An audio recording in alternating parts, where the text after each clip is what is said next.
Assalamualaikum. How's everyone doing? So today we are on video number 8 in Healing Our Heart series. We're going to be focusing on authoritarian parenting styles in this video.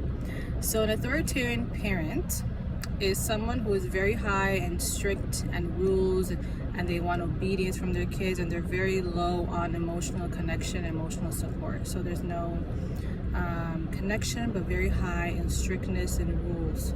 So that's the definition of authoritarian parent. And I'll give you 7 signs of an authoritarian parent so you can know if your parent was an authoritarian parent or you yourself if you are an authoritarian parent. So the 7 signs. Number 1 are very strict rules, and they want you to follow their rules without question. Number 2, it's because I said so. So whatever they say is because they said so. They don't want to give any explanation. It's only because they said so. Whatever they say, that's what goes. Number 3, high expectations. So very little room for mistakes, and mistakes are not tolerated easily. So they want you to be perfect. Number 4, punishment focused, and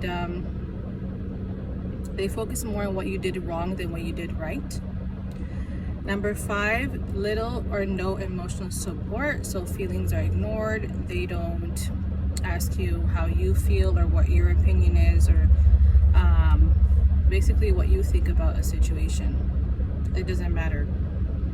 Number 6, children are not allowed to disagree. So if you do disagree or if you question anything, it's going to be seen as disobedience. Number 7 is that the relationship is based on fear and not love and connection. So you may see that most authoritarian kids are very well behaved, they obey, they listen, but it's not because they choose to do that out of free will or that they know that what they're doing is right. It's because they're afraid of the parent, they're afraid of the punishment that will come if they do speak up, if they disagree, if they say no to any of that. So it's all fear-based. So the effects that this has on children, on their mental health, their emotional well-being, and their inner world. Let's talk about that. So 7 effects that this has on children. Number 1, low self-esteem.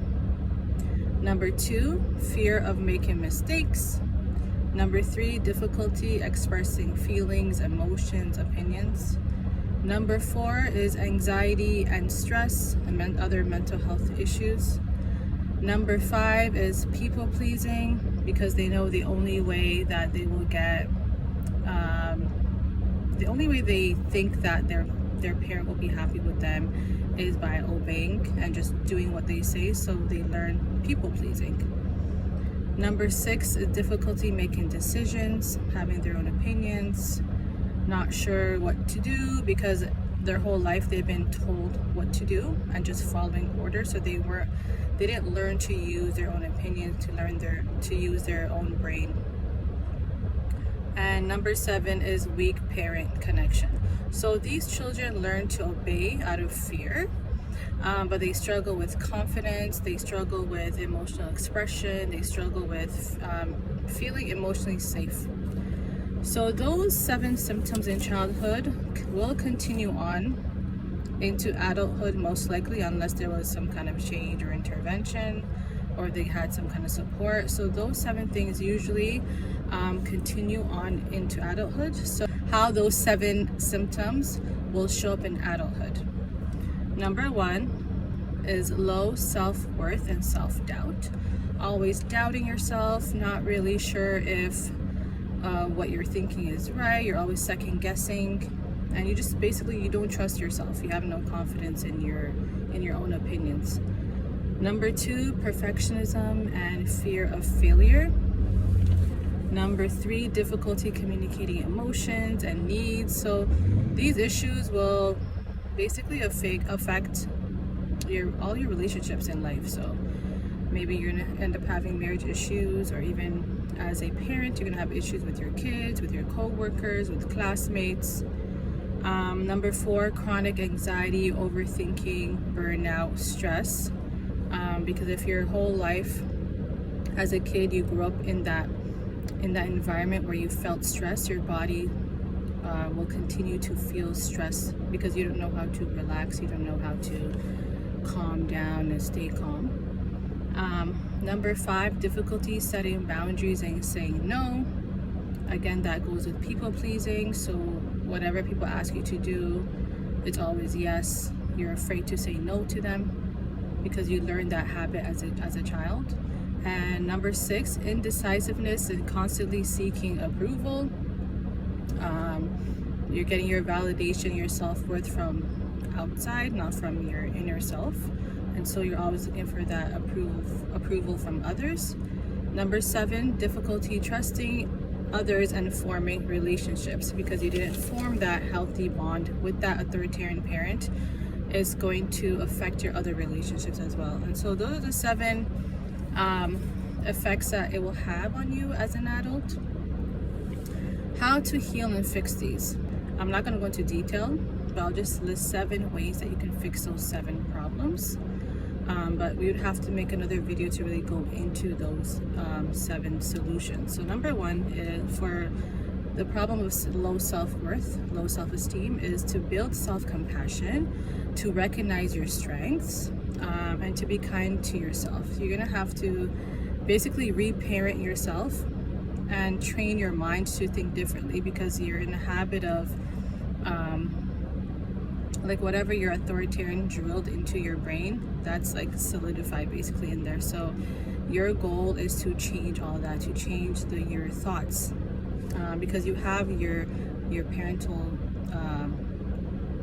your parents' voice inside of your mind.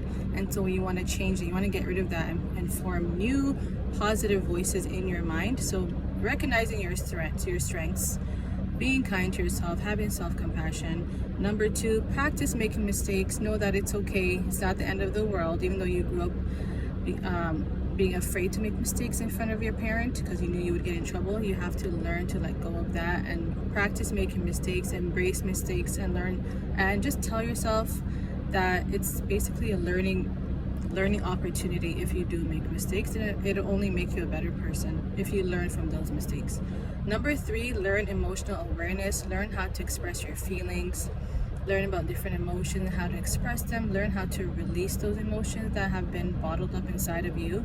This will take a lot of time because it's been years that you were conditioned not to speak up and express how you feel. So this is going to be something you're going to have to practice for a long time. It's not something that can change overnight, and you may need help. If it's like very severe, your problem, you may need help from a therapist or a counselor. Number 4 is stress management. And this is very important because to break this cycle of this parenting cycle so that you don't end up being like your parent, because stress was basically the main driving force that kind of leads your parents to either become authoritarian or permissive or uninvolved, neglectful, is because when you're stressed out, you can't parent properly. You're stressed out, so you don't have the emotional capability to provide emotional support to your child, and so you don't want to become like your parents. So stress management is important. Learning how to manage your stress, taking care of your physical health, exercising regularly, eating healthy, taking time to be alone, to relax. So all of that. Number 5, practice saying no and setting boundaries. This one was a big one for me because I was just so used to saying yes all the time and just not trying to make people angry. Or I also like confused saying yes and obeying to respect. So if I did say no, I would feel like I was disrespecting the person or my parents or whoever it was. And so learning that having boundaries and saying no to things that you can't do is not disrespect. So that was something that I had to learn the hard way. So setting boundaries and saying no. So just putting yourself first, because you have to understand that if you don't take care of yourself, no one else is going to take care of you. And if you're a parent, you're a mother or a father or a caregiver, you can't take care of others if you're not okay yourself, right? Number 6 is building self-confidence through small decisions. So making a huge decision may be difficult at first because you didn't practice that as a kid, like being allowed to have your own opinion, because you had to just do what you were told. And so just practicing little by little, just making small decisions, and yeah, just making that a practice, and journal as you do it too, learning as you go. Number 7 is building safe relationships and healthy relationships. This is very crucial. Your social support, your social network, your village, you need to create that for yourself. You didn't have that as a child. If your parent wasn't there for you emotionally, you need to, as an adult, you have the responsibility to build that network of friends and support.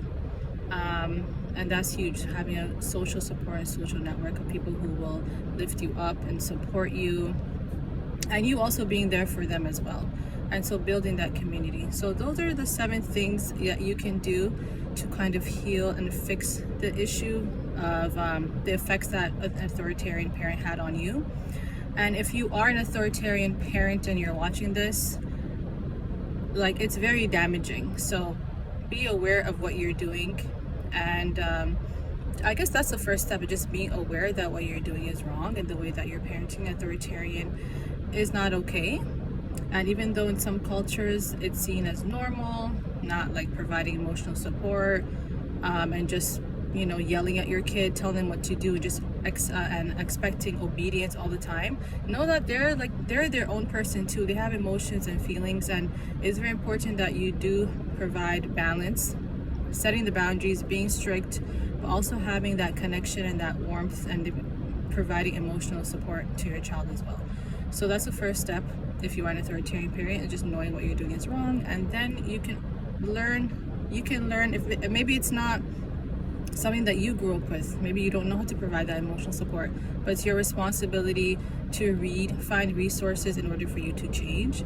And these are skills that you can learn, and you can build these skills. And yeah, so that's the end of video number 8.